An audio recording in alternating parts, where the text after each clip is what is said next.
তুফান আপনারা জানেন কলকাতা রিলিজ হলো। কলকাতা রিলিজ নিয়ে আমরা ছোট্ট করে কথা বলতে চাই আসলে। কলকাতা রিলিজ একটা কথা খুবই ক্লিয়ার করে সবাইকে বলতে চাই, একটা জিনিস খেয়াল করবেন, আমাদের তুফান বাঙালিদের, আমাদের সিনেমাটা কিন্তু বাংলাদেশি সিনেমা। আমাদের সিনেমাতে আমরা যে গল্পের কনসেপ্ট, আমাদের যে পোশাক, আমাদের যে পুলিশের ড্রেস, আমাদের যে টাকা, প্রতিটা জিনিস কিন্তু বাঙালি, বাংলা।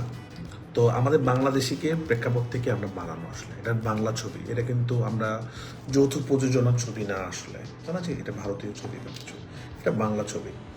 আমি এর আগে বাংলা ছবি ইন্ডিয়াতে রিলিজ করেছি, আমার সুরঙ্গ রিলিজ হয়েছে, এর আগে হাওয়া মুক্তি পেয়েছে সুরঙ্গর আগে। তা আমরা কিন্তু বারবারই একটা কথা বলছিলাম যে এই কথা কেন বলছি, একটু কনফিউশনটা ক্লিয়ার করার জন্য, অনেকে একটু খুশি আর কি যে তুফানে তো ব্লকবাস্টার, বাংলাদেশে টিকিট পাওয়া যাচ্ছে না, ইন্ডিয়াতে তো এত ওরকম না আসলে। মানে হয় না যে কিছু হেটাররা তো খুব খুশি যে যাকে একটা দিকে তো জিতছি, যে ঠিক আছে বাংলাদেশে পারি নেই, কানাডাতে পারি নেই, আমেরিকাতে পারি নেই, অস্ট্রেলিয়াতে পারি নেই, ইন্ডিয়াতে তো পারছি। ভারতের পশ্চিমবঙ্গে গত সপ্তাহে মুক্তি পেয়েছে শাকিব খান ও মিমি চক্রবর্তী অভিনীত সিনেমা তুফান। গত ঈদুল আজহায় সিনেমাটি বাংলাদেশে মুক্তির পর লুফে নিয়েছে দর্শক। যদিও পশ্চিমবঙ্গে এখন পর্যন্ত সিনেমাটি তেমন সাড়া ফেলতে পারেনি বলে জানিয়েছে সেখানকার কোনো গণমাধ্যম। এর মাঝে আরেকটি গুঞ্জন শোনা যাচ্ছে টলিউডে। জানা গেছে জিৎ ও দেবের পক্ষ থেকে তুফান নির্মাতা রায়হান রাফিকে নতুন কাজের প্রস্তাব দেওয়া হয়েছে, তবে নির্মাতা এখনও তাদের কোনো সিদ্ধান্ত জানাননি। এই বিষয়ে জিৎ মুখ না খুললেও মুখ খুলেছেন দেব। তিনি জানিয়েছেন একটি স্টোরির মাধ্যমে এমন কোনো কথাই হয়নি রায়হান রাফির সঙ্গে, এটা পুরোটাই গুজব। এরপরই লাইভে চলে আসেন রায়হান রাফি। চলুন শুনে আসি কি বললেন তিনি। দেখেন, ইন্ডিয়াতে আমরা পরীক্ষামূলকভাবে রিলিজ করেছি সিনেমাটা, শুধু তুফান না, ইন্ডিয়াতে বাংলাদেশি হাওয়াও কিন্তু যেই ব্যবসাটা বাংলাদেশে করেছিল সেটা ইন্ডিয়ার কলকাতায় করতে পারে নাই। সেটা ডুব হতে পারে, সেটা তো সুরঙ্গ হতো। সুরঙ্গ যখন আমরা ইন্ডিয়াতে রিলিজ করেছি, বাংলাদেশে ব্লকবাস্টার চলছে সুরঙ্গ সেম অবস্থা, প্রিয়তম সেম। তো এটা নিয়ে মন খারাপ করি না আমরা, এবং এটা খুবই স্বাভাবিক বিষয়। তো তুফান বাংলাদেশি ছবি, ওটা নতুন একটা মার্কেট, নতুন একটা জায়গা। হ্যাঁ, ওরা আমাদের মতো একই ভাষায় কথা বলে, তার মানে এটা না যে তারা আমরা যাই আমাদের মতো তাদের পছন্দ হবে। বাট আমরা এটা ট্রাই করছি, সামনে ইনশাল্লাহ এটা বেটার হবে, আস্তে আস্তে করে। হাত থেকে একটু ভালো সুরঙ্গ, সুরঙ্গ থেকে একটু ভালো তুফান, তুফান থেকে সামনে আরও ভালো হবে। কিন্তু এটা আমরা বারবারই বলছি যে এটা আমাদের শুরু, এবং যেটুকু হচ্ছে আজকে দিন, প্রথম দিন থেকে দ্বিতীয় দিন অনেক বেশি, তৃতীয় দিন আরও বেশি, ডে বাই ডে বাড়ছে, যেটা আমরা চাচ্ছিলাম আসলে। এবং আমরা অনেক হ্যাপি আসলে, কারণ আমরা যেই অলরেডি তুফান বাংলাদেশে অল টাইম ব্লকবাস্টার, ইন্ডাস্ট্রি হিটের পথে। আমেরিকাতে রেকর্ড পরিমাণ ব্যবসা করলো, অস্ট্রেলিয়াতে রেকর্ড পরিমাণ ব্যবসা, কোথাও টিকিট পাওয়া যাচ্ছে না, দুবাইতে, প্রত্যেকটা জায়গার থেকে আমরা ভালোবাসা পাচ্ছি। তো আমরা ভালোবাসা, এবং আমরা কলকাতা থেকেও ভালোবাসা পাচ্ছি, তারা প্রত্যেকটা মানুষ ভালো বলছেন, খারাপ বলছেন, ভালোবাসা দিচ্ছেন। তো আমরা ওরকম চিন্তাভাবনা করে আমরা কিন্তু জন্য দেরিতে রিলিজ করেছি, কারণ এটা আশা করারও কিছু নাই, কারণ এখানে আমিও নতুন, আমরাও আসলে, আমিও এখানকার তো ছবি বানাই না, আমি আমার দেশে ছবি বানাই। তো যা হচ্ছে আমরা খুবই হ্যাপি, খুবই আমরা আনন্দিত, এবং আমরা ভালোবাসা জানাই কলকাতার মানুষদেরকে, তারা আমাদের সিনেমাটা দেখছেন। আমরা তাদেরকে অনুরোধ করবো, যারা এখনো দেখেন না তারা দেখে ফেলতে পারেন, তখন আপনাদের ভালো লাগবে, আপনাদের সময়টা নষ্ট হবে না, আপনাদের ভালো লাগবে। গুজবে আপনারা কান দিবেন না, কিন্তু তারপর কষ্ট লাগে যে গুজবে আমরা অনেকে কান দিচ্ছি, মিথ্যা নিউজে আমরা অনেক কিছু ভাবতেছি আসলে। তো যেই কথাটা আমি বলবো না, বা আমাদের তুফান টিম থেকে বলবো না, সব কিছুই আসলে ঠিক না। আমার পরবর্তী ছবি নিয়ে নানান ধরনের কথা হচ্ছে, নানান ধরনের দেখলাম যে কথা আমি আসলে বলিই নাই সেরকম কথা নিয়েও কন্ট্রোভার্সি হচ্ছে, এবং যেটা খুবই অবাক করা বিষয় যে যে কোনো কিছুতে আমি একটা কথা বললাম, কমেন্ট করলাম, সেটা নিয়ে যখন কন্ট্রোভার্সি হয় তখন আমরা বুঝতে পারি, আচ্ছা এটার কন্ট্রোভার্সি হচ্ছে, বা এই কথাটার পরিপ্রেক্ষিতে এটা হচ্ছে।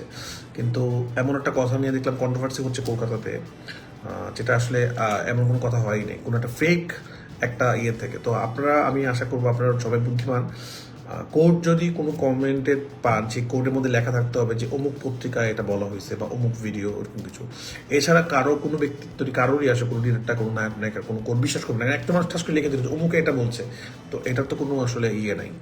তো আমি দেখলাম আজকে একজন আমাদের দেবদা, তো উনি একটা কোড নিয়ে দিচ্ছে, আমি তো দেখে খুব অবাক, কারণ এই ধরনের কথা আমি করিনি। তো মানে আমি খুব অবাক লাগলো যে কোনো অথেন্টিসিটি নাই, যে মানে এমন কে এই নিউজ, কে এটা ছড়াইলো বা কারা করলো, এটা তাদের প্ল্যানটা কি আসলে।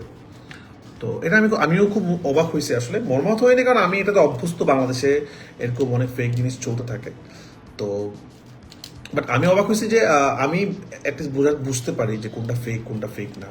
আর আমি এসব নিয়ে কথা বলি, কারণ এত ফেক নিউজ, যেমন আপনারা একটা জিনিস খেয়াল করে দেখবেন, আমরা কিন্তু তুফানের সময় কোথাও বলি নাই যে তুফানের যিশু সেন থাকবে, যিশুদা থাকবে আর কি।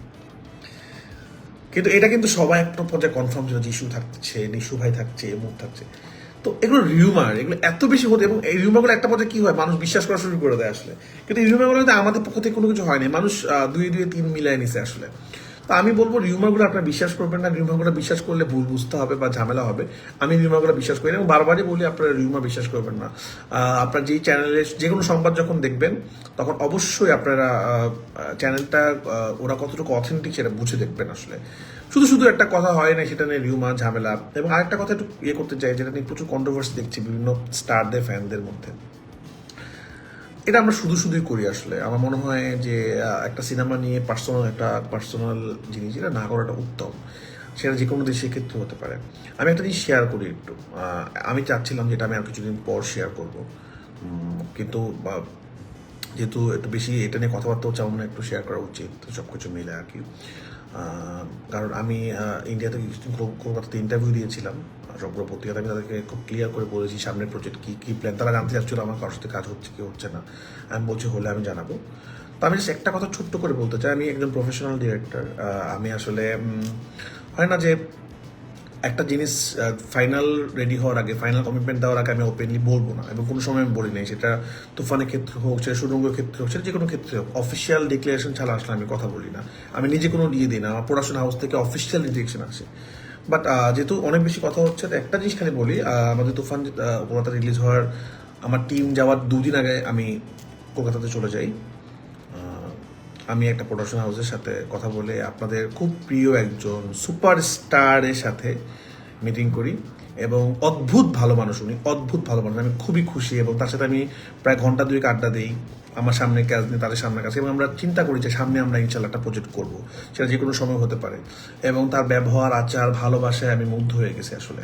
এবং এত বড় একজন সুপারস্টার, সে আমার মতো ডিরেক্টরের সাথে কথা বলছে, ভালোবাসছে, এবং সামনের দিনে প্ল্যান করছি, তার প্ল্যান শুনছি আমি। তো আমি এবং তারা তার বাসায় আমি গিয়েছিলাম। তার আপ্যায়ন খুবই মুগ্ধ, মানে এত বড় একজন মানুষ। আমি ফ্যান, আরও তার আমি এমনিও ফ্যান ছিলাম, আরও বড় ফ্যান হয়ে গেছে। নামটা প্রকাশ করছি না, আমি নাম প্রকাশ করতে চাই না আসলে, কারণ আমার মনে হয় অফিসিয়ালি জানলে আপনার নাম বললে ভালো। তো আমার খুবই ভালো লেগেছে। তো